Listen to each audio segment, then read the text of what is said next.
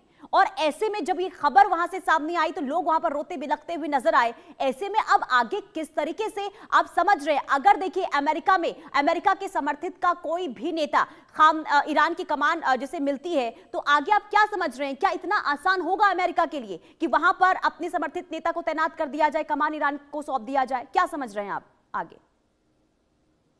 पुनीता जी, अगर अमेरिका कोई अपना नजदीक का नेता कोशिश करता है ईरान की सत्ता संभालने के लिए, ईरान की जो सेना है IRGC या ईरान की आवाम उसे कभी सफल नहीं होने देगी। क्योंकि ईरान जो है वो एक 5000 साल पुरानी सभ्यता है जिसका अपना मान सम्मान है। ठीक है, वो आर्थिक तौर पे अमेरिका की तरह बड़ा नहीं है, सैनिक तौर पे अमेरिका की तरह इतना सक्षम और सार्थक नहीं है, लेकिन उसके पास 5000 साल पुरानी सभ्यता है जो कि ईरान के नागरिकों में एक सेल्फ कॉन्फिडेंस देती है। अब पिछले साल 28 दिसंबर से इस साल 19 जनवरी तक प्रदर्शन हुए, लेकिन प्रदर्शन कुछ हजार लोगों तक सीमित है। ऐसा नहीं था कि पूरा देश ही ईरान की हुकूमत के खिलाफ खड़ा हो गया।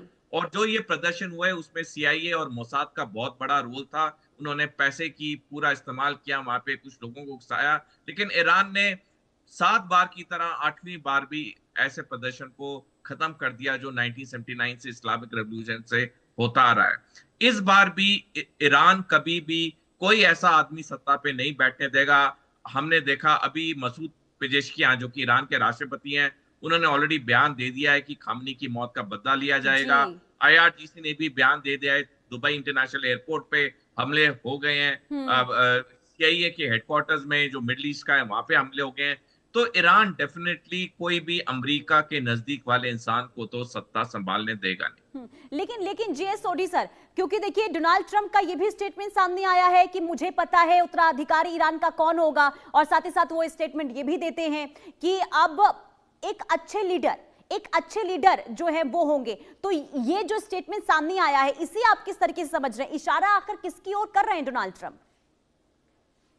पुनीता जी, अमेरिका और डोनाल्ड ट्रंप की तो पूरी कोशिश है कि रजा शाह पहलवी, जो कि शाह और फरहान के बेटे हैं, जो कि 1979 से अमेरिका में रह रहे हैं जी। और जिन्होंने पिछले कुछ महीने में बहुत बयान भी दिए हैं कि वो ईरान आना चाहते हैं, तो डेफिनेटली अमेरिका की भी कोशिश होगी, डोनाल्ड ट्रंप की भी कोशिश होगी कि रजा शाह पहलवी को ईरान का राष्ट्रपति या सुप्रीम लीडर बनाया जाए।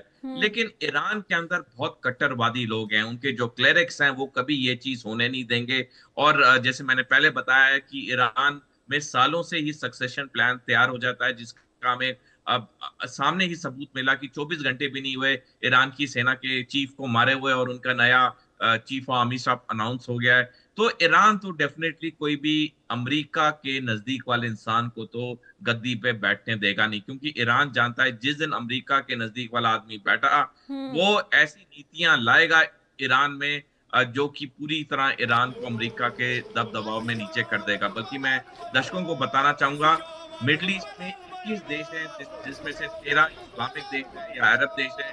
13 में से सिर्फ एक ईरान है जो कि अमेरिका के खिलाफ खड़ा हुआ है, बाकी सारे अमेरिका के साथ हो चुके हैं। तो ये ईरान के जो कट्टरवादी क्लेरिक्स हैं, जो इमाम हैं, मौलवी हैं, जो वहाँ की सेना है, वो अच्छी तरह जानती है कि उन्हें इस जो घड़ी है, जो कि मुसीबत की घड़ी है ईरान के लिए, उसमें उन्हें यूनाइटेड होना होगा और वो यूनाइटेड होंगे तभी अमेरिका के ये प्लान के, अन्यथा अगर वो डिवाइडेड होंगे तो ईरान को और सब वहां पे सत्ता में। जी, लेकिन इस अब क्या आप समझ पा रहे हैं कर्नल जे सोढी सर, क्या अमेरिका कुछ उस तरीके से परिस्थिति बनाने की कोशिश तो नहीं कर रहा है जैसे वेनेजुला में किया गया कि कैसे वहां से वहां के राष्ट्रपति को कैद किया गया, उसके बाद अब लेकर आया गया, उसके बाद वहां पर जो अपने समर्थक के जो नेता रहे उसको कमान वेनेजुला की सौंप दी गई। तो क्या वही परिस्थिति यहाँ पर इस वक्त ईरान में बनाने की कोशिश हो रही है क्या? अगर वैसे ही स्थिति बनाना चाहते हैं डोनाल्ड ट्रंप, तो क्या उनके लिए वेनेजुला की तरह इतना आसान रहेगा क्या?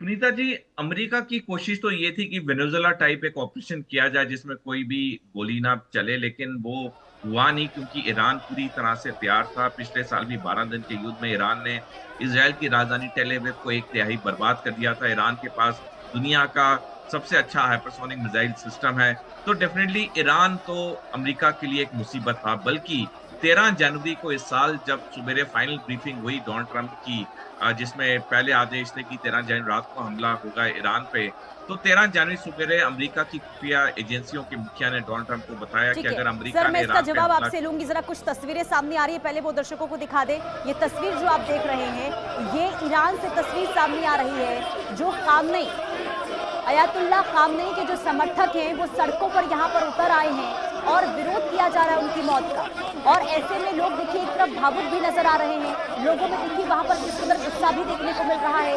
लोग भावुक के साथ साथ यहाँ पर सड़कों पर उतर कर अपनी नाराजगी यहाँ पर व्यक्त कर रहे हैं। ये गुस्सा देखिए अमेरिका के खिलाफ है, ये गुस्सा इजराइल के खिलाफ है, और हाथों में देखिए खामनेई की फोटो लेकर, हाथों में झंडे लेकर ये आगे सड़कों पर उतर आए हैं। और आपको याद होगा कि 2 महीने पहले की तस्वीर थी जहां विरोध में कुछ लोग ऐसे उतर आए थे, लेकिन एक तबका, जैसे मैंने पहले ही आपको कहा था कि पूरा का पूरा ईरान जो है वो खामनेई के विरोध में नहीं था।